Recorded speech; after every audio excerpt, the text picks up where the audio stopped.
new economic success regulation in the UAE. In our previous episode, we discussed on the changes on relevant activities and specifically what changes was there in distribution and service center. In this episode, we'll be discussing on the 3 other activities where changes have been made. Those are intellectual property business, holding company business, and investment fund management.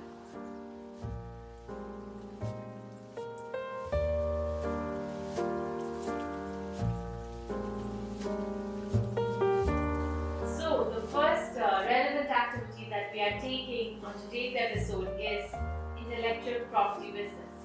So, Mr. Manu, can you highlight on the changes? Yes, Ravi. On intellectual property business activity, that is one of the relevant activities also, the changes there. So in this activity, the main changes that on high risk intellectual property business. In the previous regulation, that is regulation number 31, there were 2 conditions. If any one of the 2 conditions satisfied, then it will become a high risk intellectual property business. The first part is A.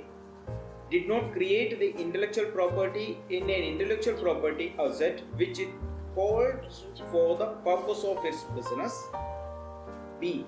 Acquired the intellectual property asset either from a connected person or in consideration for funding, research and development by another person situated in a country other than the state. And C. Licenses or has sold the intellectual property asset to one or more connected persons or otherwise earned separately identifiable income from a foreign connected person in respect of the use or exploitation of intellectual property asset. There is one more condition. If the second condition is satisfied, then also the licensee will be called as high risk intellectual property business. What's that condition? The licensee does not carry out research and development or branding, marketing and distribution as part of its trade or income generating activity. Now, the second condition is totally removed.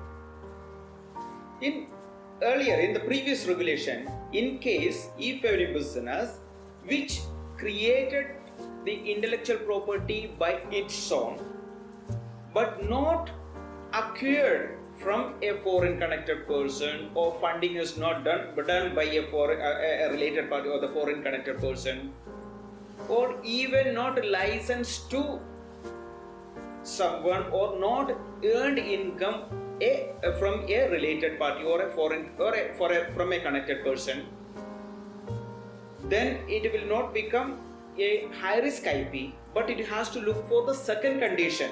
That means in case if the licensee did not conduct a research and development or it did not create a branding, marketing, etc., in that case it will automatically become a high risk IP.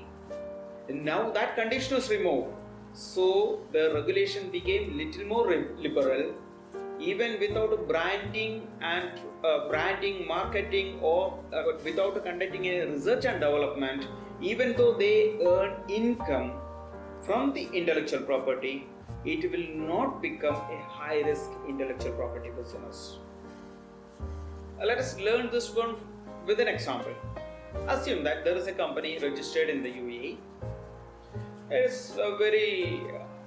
was registered since maybe many years back, maybe in 1975 as an example I would like to say. It started a company, maybe a trading industry. It has got a wide range of customers and it developed automatically. Its name became popular in the market and it became a brand. Later stage, a company located outside the UAE, maybe in Oman, that company wants to use the brand of this UAE company. In that case, for the brand, the Oman company will be paying an amount. This is an intellectual property business, but now in the new regulation, it will not become automatically a high risk intellectual property business, provided the UAE company is not doing any branding, marketing, etc. or even it didn't do any research and development to develop that brand. So in that case, it will not become a high-risk intellectual property business. It will become an intellectual property business, but it will not become a high-risk intellectual property business. However, in the previous regulation, it would have been a high-risk intellectual property business. As rightly mentioned by you, that was quite a difficult. Yeah, it is a little high-risk intellectual property business. Yeah. Yes. So moving forward, that was all about intellectual property business. Now we'll be discussing on investment fund management. And for investment fund management, I would like to ask Ms. Dhara to shed some light on it. Yes, Survi, as high risk IP business is really a tough one, and it's very difficult for every one of us to digest. But Mr. Manu explained it in a very easy manner, and now it has become much more simpler. So with this, let's move on to investment fund management. That what are the major changes that has happened in investment fund management business? So as per old cabinet resolution, investment fund management itself was not considered as investment fund management business, which means it was out of the scope. The regulation was not at all applicable to investment fund. Whereas as per new regulation, investment fund is under exempted category. So let me explain you with the help of an example. How is it's gonna impact? So suppose ABC, let's name a company as ABC. It's into an investment fund. It's an investment fund, okay? So as per old regulation, it was not getting covered under ESR. The law will not at all be applicable. It was out of scope. Whereas in the new regulation, this particular company, which is into investment fund, will fall into the exempted licensee category, which means it will still have to file the notification and inform the authorities that it's an investment fund, and by which the role of it will get over. Which means here it will still have to file the notification, whereas in earlier regulation that was not required. Yeah, so Survi, that's all with investment fund management activity. Hope I had made it clear. Yes, exactly, Dhara. Thank you so much on your insights on the investment fund management. And yes, moving on to the third relevant activity, that is holding company business. I would like to ask Mr. Manu, can you share some insights? Yes, Ravi. In holding company business also, there is a change. There were 3 conditions in the previous regulation. Now, in the new regulation, only 2 conditions.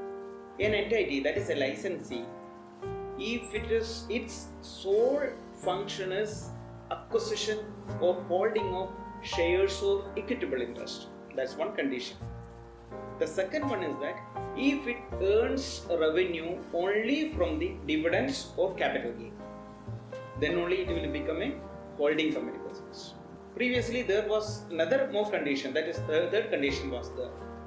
There, a licensee should be a holding company business in accordance with the license issued by the licensing authority. Now, that sentence is removed or that condition is removed. By that, in effect, we have to look into substance over form approach. Earlier, if the licensee is having a license to do this business, that is to do the holding company business, then only it will be considered as holding company activity. Now, even if the license is not showing an activity as holding company business, but if that entity is doing a holding company business, then also it will become under the holding company business. That means we have to look into the substance over form approach. So yes, that was all on the changes on the relevant activities of investment fund management, intellectual property business and holding company business. Yes, do not forget to tune in to our 4th episode where we will be discussing about the changes on the economic substance, notification